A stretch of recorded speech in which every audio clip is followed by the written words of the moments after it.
السلام عليكم ورحمة الله وبركاته. إن الحمد لله نحمده ونستعينه ونستغفره ونؤمن به ونتوكل عليه، ونعوذ بالله من شرور أنفسنا ومن سيئات أعمالنا. من يهده الله فلا مضل له، ومن يضلل فلا هادي له. وأشهد أن لا إله إلا الله، وأشهد أن محمدًا عبده ورسوله. أما بعد، فإن خير الحديث كتاب الله، وخير الهدي هدي محمد صلى الله عليه وسلم، وشر الأمور محدثاتها، وكل محدثة بدعة، وكل بدعة ضلالة، وكل ضلالة في النار. قال الله تبارك وتعالى: يا أيها الذين آمنوا اتقوا الله حق تقاته ولا تموتن إلا وأنتم مسلمون. يا أيها الناس اتقوا ربكم الذي خلقكم من نفس واحدة وخلق منها زوجها وبث منهما رجالا كثيرا ونساء، واتقوا الله الذي تساءلون به والأرحام، إن الله كان عليكم رقيبا. يا أيها الذين آمنوا اتقوا الله وقولوا قولا سديدا يصلح لكم أعمالكم ويغفر لكم ذنوبكم، ومن يطع الله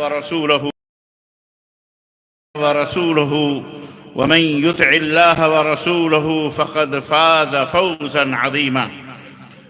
اللهم صل على محمد وعلى آل محمد كما صليت على إبراهيم وعلى آل إبراهيم إنك حميد مجيد. اللهم بارك على محمد وعلى آل محمد كما باركت على إبراهيم وعلى آل إبراهيم إنك حميد مجيد. تمام قسم کی حمد و ثنا، کبریائی اور بڑائی اس اللہ عز و جل کے لیے لائق و زیبا ہے، جس نے ہمیں اور آپ کو پیدا فرمایا، اور بیش بہا درود و سلام اس ذات مبارکہ مطہرہ پر جن کا نام نامی اسم گرامی احمد مجتبیٰ محمد مصطفیٰ صلی اللہ علیہ وسلم.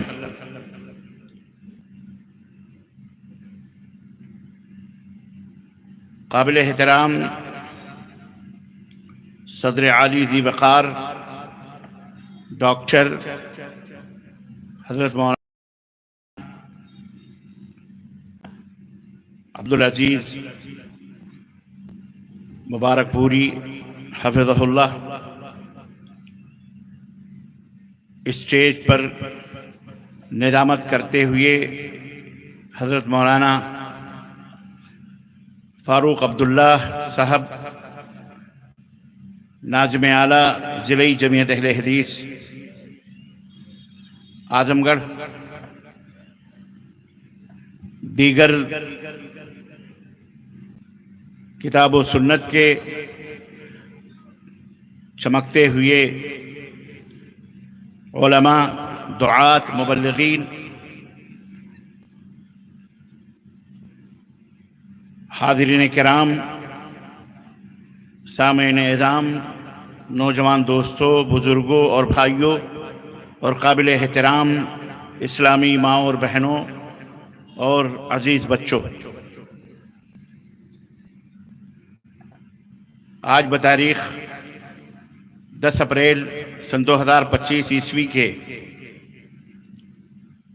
اس اصلاح معاشرہ کی عظیم الشان کانفرنس میں، جو ضلع اعظم گڑھ کے قصبے مبارک پور کے بغل میں واقع شہر املو کے اس تاریخی شہر میں اس عظیم کانفرنس میں جس موضوع پر آپ حضرات سے گفتگو کرنے کی سعادت حاصل کرنے جا رہا ہوں، وہ انتہائی اہم اور انتہائی ضروری ہے، اور ہر انسان کے مرض کی دوا اور اس کا علاج اس کے اندر موجود ہے.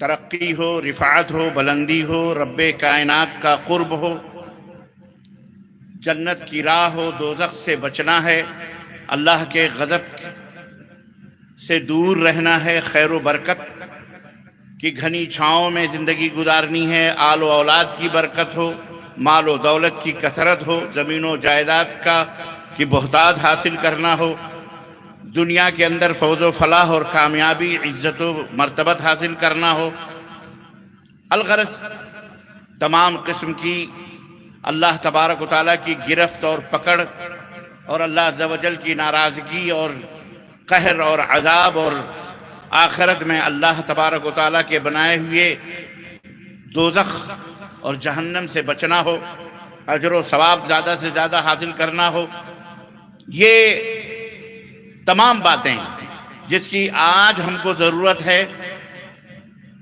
بحیثیت انسان ساری کائنات کے درد کا علاج ہے، ساری دنیا کے انسانیت کا جس کے اندر علاج موجود ہے، دوا موجود ہے، مرد ہو یا عورت ہو، جوان ہو یا بوڑھا ہو، سب کے لیے جس کے اندر فائدے ہی فائدے ہیں۔ آج اس موضوع کو میں آپ حضرات کی خدمت میں اس کی تشریح اور اس کی توضیح اور قرآن و سنت کی روشنی میں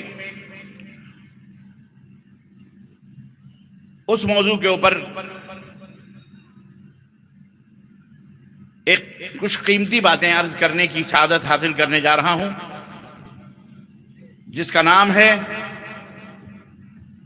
صراط مستقیم کا تعارف۔ صراط مستقیم کیا ہے؟ کس کو کہتے ہیں؟ اور مزید باتیں اس تعلق سے کچھ آئیں گی، وہ میں آپ حضرات کی خدمت میں رکھوں گا۔ اس سے پہلے کہ میں اپنے موضوع میں داخل ہوں، من لم یشکر الناس لم یشکر اللہ، نبی کائنات صلی اللہ علیہ وسلم نے فرمایا کہ جو لوگوں کا شکر گزار نہیں ہوتا وہ اللہ کا بھی شکر گزار نہیں ہے۔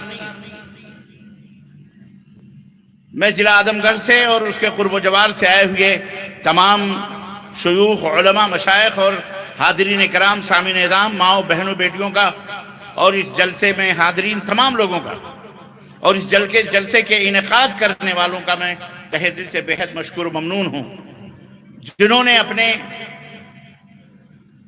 قیمتی وقت کی قربانی دی اور قیمتی مال کی بھی قربانی دے کر کے اللہ اور اس کے رسول کی باتوں سے لوگوں کو متعارف کرانے کے لیے، اللہ کا پیغام پہنچانے کے لیے، اللہ کے دین کی سربلندی کے لیے، اللہ کے گھر کی تعمیر کے لیے، مسجد خدیجۃ الکبریٰ کی تعمیر اور اس کی توسیع کے لیے اور اس کی بنیاد کو مضبوط بنانے کے لیے ایک عظیم الشان کانفرنس بلائی، اور آپ حضرات کا ٹھاٹھے مارتا ہوا یہ مجمع الحمدللہ اللہ اس کے رسول کے پیغام کو سننے کے لیے بے چین اور بے قرار، علماء کو دیکھنے اور ان کی باتوں کو سننے کے لیے آپ نے اپنے نرم بستروں کو چھوڑا، اور بارش آج جبکہ ہو چکی تھی، اور میرا خیال ہے کہ لوگوں کے درمیان شیطان نے یہ بھی آواز پہنچا دی ہوگی اور ضرور پہنچائی ہوگی کہ آج کا جلسہ کینسل ہے، کہاں جاؤ گے برسات کے اندر، کہاں جاؤ گے مچھروں میں، کہاں جاؤ گے پریشان ہونے کے لیے، سو جاؤ، پڑے رہو۔ اور نہ جانے کتنے ہمارے بھائی شیطان کی تھپکیوں میں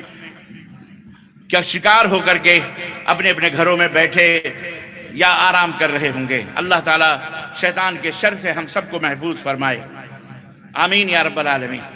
باوجود اس کے آپ حضرات کی تشریف آوری قابل اطمینان بخش ہے۔ اسلام کے اندر قلت و کثرت کا کوئی معیار نہیں ہے، قلت و کثرت کوئی معنی اور حیثیت نہیں رکھتے۔ کم من فئۃ قلیلۃ غلبت فئۃ کثیرہ وقلیل من عبادی الشکور، رب نے فرمایا کہ میرے بڑے ہی تھوڑے بندے ہیں جو شکر گزار ہیں، اکثر نہ شکرے ہیں۔ تو ہمیشہ ہر دور میں تھوڑے بندوں نے ہی اور بندیوں نے بھی اللہ تعالیٰ کا شکر ادا کیا ہے۔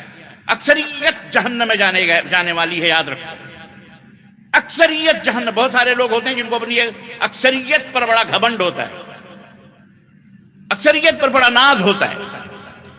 ہم زیادہ، تم دال میں نمک کے برابر صدقے کی طرح، ہم پورا ذخیرہ، ہمارے جماعت، ہمارا گروہ، ہمارا ملک، ہماری زمین، ہماری پراپرٹی، ہمارا پاور، ہماری طاقت، ہماری قوت بہت زیادہ، ہم سب سے زیادہ تعداد کے اندر ہیں، اس لیے ہم سب سے حق پر ہیں، ہم ظالم نہیں ہیں، ہم سب کے ساتھ مہربانی کرنے والے، ہم راہ حق پر ہیں، صراط مستقیم پر، دین حق پر ہیں۔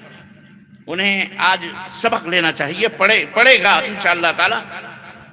اور ان کو اس بات کا علم ہے اور ہونا بھی چاہیے، اور آپ حضرات کو بھی اور تمام ہماری خواتین کو بھی اس بات کا علم ہونا چاہیے کہ اسلام میں قلت و کثرت کوئی حیثیت نہیں رکھتی۔ اسلام کے فیصلے قلت و کثرت پہ نہیں ہوتے۔ اسلام ایک شخص بھی لن یہدی اللہ بک رجلا واحدا خیر لک من حمر النعم، نبی کائنات نے فرمایا کہ تمہاری جد و جہد سے ایک بندہ بھی اگر صراط مستقیم پر آ گیا تو پھر تم کامیاب۔ ایک شخص کتنا قیمتی ہے اسلام کی نظر میں۔ بھیڑ جمع کرنا، بھیڑوں کی چال جمع، یہ اسلام کا مقصود نہیں ہے۔ اسلام کے اندر جو گہرائی ہے، جو گہرائی ہے، جو عمقیت ہے، جو حسن ہے، جو جمال ہے، یہ سب کو نہیں ملنے والا ہے۔ یہ قلیل من عبادی، بہت کم تھوڑے بندے ہیں جن کو یہ نعمت حاصل ہونے والی ہے۔ تو اے میرے مسلمان بھائیوں، اے بھارت واسیوں، اور اب برادران وطن بھی میرے مخاطب ہیں، اور اپنے کلمہ پڑھنے والے سارے مسلمان بھی، اس ناحیے سے کہ سب کلمہ توحید کے پڑھنے والے ہیں، میں آج ان کو بھی اور آپ سب حضرات کو، حاضرین کو بھی، اور میری آواز جہاں جہاں بھی جا رہی ہے ان تمام سننے والے بھائیوں اور بہنوں تک بھی اللہ یہ آواز پہنچائے کہ میں آج اس اجلاس میں صراط مستقیم کا تعارف پیش کر سکوں۔